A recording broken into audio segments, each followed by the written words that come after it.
নমস্কার বন্ধুরা, আমার নতুন ভিডিওতে তোমাদের সবাইকে জানাই অনেক অনেক স্বাগত। চলে এলাম নতুন একটা রান্নার ভিডিও নিয়ে। আর দেখো, আজ আমি বানাবো আলুর চিপস। একদম দোকানের মতো সাদা ধবধবে পুরো আলুর চিপস তৈরি হবে। ঘরে বসেই তৈরি করে নিতে পারবো। তো কিভাবে আলুর চিপসটা আমি তৈরি করছি, তো এর জন্য তোমাদের কী করতে হবে, ভিডিওটা প্রথম থেকে শেষ পর্যন্ত দেখতে হবে। তো চলো আমি ভিডিওটা শুরু করছি। এবার আমি আলুগুলো খুব ভালো করে খোসা ছাড়িয়ে নেব। তবে কিন্তু আলুর চিপস বানাতে হলে অবশ্যই আলুর খোসা ছাড়িয়ে নিতে হবে। তাই আমি সমস্ত আলুর খোসা ছাড়িয়ে নেব। আর আলুগুলো কিন্তু একটু বড় সাইজের নিতে হবে, গোল গোল কিংবা বড় সাইজের। বড় সাইজের আলু নিলে আলুর চিপস বানাতে খুব সুবিধা হবে এবং আলু চিপসগুলোও ভালো হবে। দেখো, আমি আলুগুলোর সমস্ত খোসা ছাড়িয়ে নিয়ে এবার আলুগুলো খুব পাতলা পাতলা করে কেটে নিচ্ছি। তো আমি হাতেই কেটে নিচ্ছি, মেশিনেও কাটা যায়, তো আমি হাতেই কেটে নিচ্ছি। গ্রেটার দিয়েও তোমরা কেটে নিতে পারো।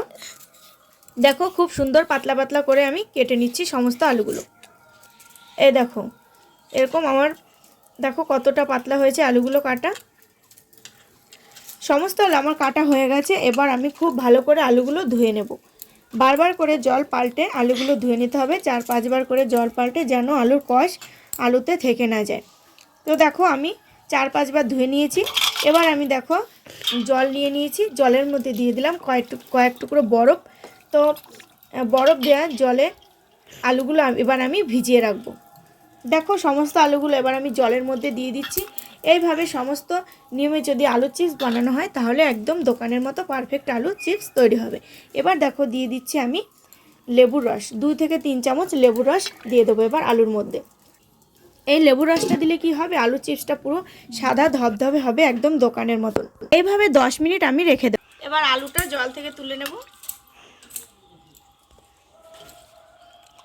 আর এই যে গোটা আলুটা, এটা দিয়ে আমি আর এক রকমভাবে আলু চিপস ভেজে দেখাবো। তো এটা আমি পাশে রেখে দিলাম। এবার এই যে পরিষ্কার একটা গামছা নিয়েছি, এর মধ্যে আলুগুলো সব দিয়ে দেব।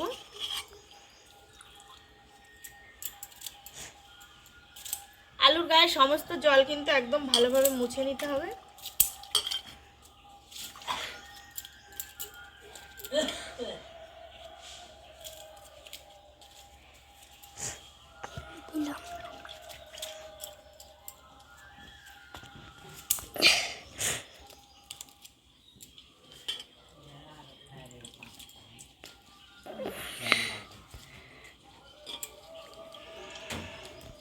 দেখো, আলুর গায়ের আমি সমস্ত জল মুছে নিচ্ছি। আর এইদিকে আমি উনুনে কড়াই বসিয়ে দিয়ে উনুনটাও ধরিয়ে নিয়েছি। তো কড়াইটা গরম হলে এবার কড়াইতে দিয়ে দেবো সাদা তেল।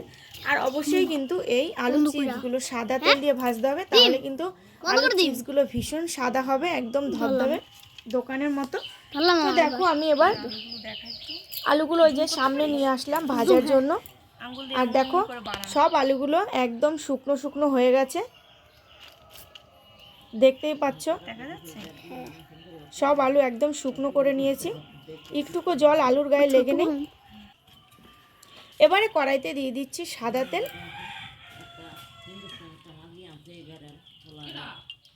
তেলটা কিন্তু খুব ভালো করে গরম করে নিতে হবে। দেখো, তেল খুব ভালো করে প্রায় আমার গরম হয়ে গেছে। এবার এই যে আলু আমি কড়াইয়ের মধ্যে দিয়ে দিচ্ছি। তো আমি যেই পরিমাণে তেল দিয়েছি সেই বুঝে কিন্তু আলু দিতে হবে, না হলে কম তেল হয়ে গেলে, আলু বেশি হয়ে গেলে আবার ভাজতে কিন্তু অসুবিধা হবে। দেখো, এবার আলুগুলো দিয়ে আমি খুব সুন্দর উল্টে পাল্টে হালকা আঁচে ভেজে নেব বেশ। দেখো, চিপসগুলো প্রায় ভাজা হয়ে গেছে আর পুরো সাদা একদম ধবধবে, পুরো দোকানের মতো চিপসগুলো তৈরি হয়েছে। আরেকটু ভাজা হবে। যখন এই তেলের এই যে বুদবুদ হচ্ছে, এটা যখন কমে যাবে, তখন বুঝতে হবে যে ভাজা হয়ে গেছে। খুব সহজেই তোমরা বাড়িতে এভাবে কিন্তু চিপস তৈরি করে নিতে পারো। আর বন্ধুরা, আমার ভিডিওগুলো যদি তোমাদের ভালো লাগে, অবশ্যই কিন্তু লাইক করো। আর চিপসটা কেমন হয়েছে কমেন্ট করে জানিও। আর আমার পরিবারে যদি নতুন হয়ে থাকো, অবশ্যই আমার ছোট্ট পরিবার সদস্য হয়ে যাও, আমার চ্যানেলটি সাবস্ক্রাইব করে।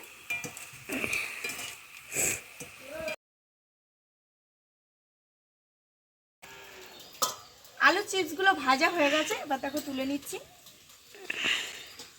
সামনে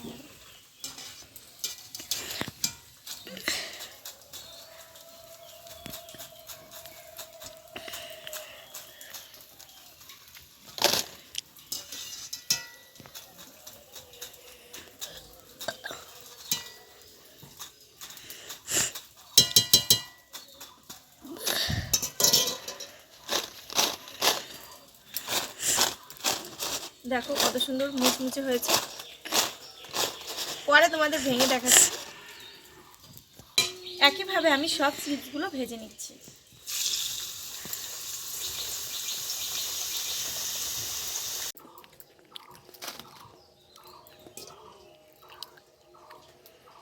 এবারে দেখো আমি অন্য আরেক পদ্ধতিতে তোমাদের আলুর চিপস ভেজে দেখাচ্ছি। এটা খুব তাড়াতাড়ি হয়ে যায়, খুব সহজে।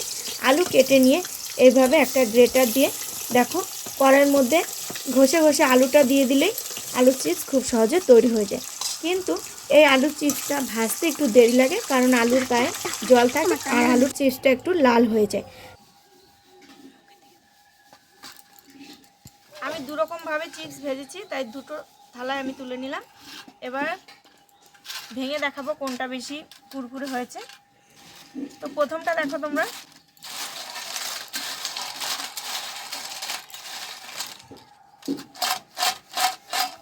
তো আওয়াজটা শুনে বোঝা যাচ্ছে যে কতটা কুরকুরে হয়েছে। তো একটু ভেঙে দেখাই। দেখো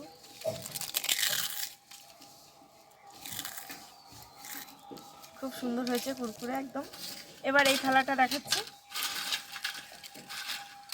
এটা পরে ভেজেছি। এটা একটু লাল লাল হয়েছে। এইভাবে কড়াইয়ের মধ্যে দিলে কী হয়, একটু লাল লাল হয়ে যায়, কারণ এর মধ্যে আলুর কষটা থেকে যায়।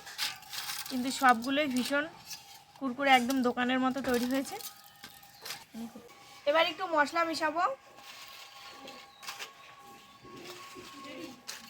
সবগুলোতে মিশাবো না। লবণ, লঙ্কার গুঁড়ো,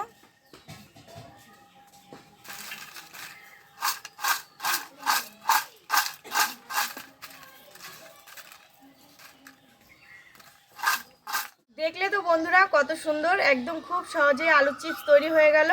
5 মিনিটের মধ্যে তোমরা বাড়িতে এইভাবে আলুর চিপস তৈরি করে নিতে পারবে, আর একদম স্বাদ হবে দোকানের মতোই। দোকান থেকে কিনে আনার কোনো দরকারই নেই, বাড়িতে বসে। আর ঘরের খাবার সবসময় ভালো হয়। তো এরকম আলুর চিপস কিন্তু তোমরা তৈরি করে ঘরে রাখতে পারো। আর এইভাবে তৈরি করে কিন্তু তোমরা এয়ারটাইট কৌটোর মধ্যে ভরে 1 থেকে 1.5 মাস খেতে পারো, কারণ এটা তো তেল দিয়ে ভাজা, বেশি দিন রাখলে একটু গন্ধ হয়ে যাবে। তো ভিডিওটা আমি এখানেই শেষ করছি। নতুন একটা ভিডিওতে তোমাদের সঙ্গে দেখা হচ্ছে। ততক্ষণে ভালো থেকো, সুস্থ থেকো, আর আমার ভিডিওগুলো দেখো। বাই।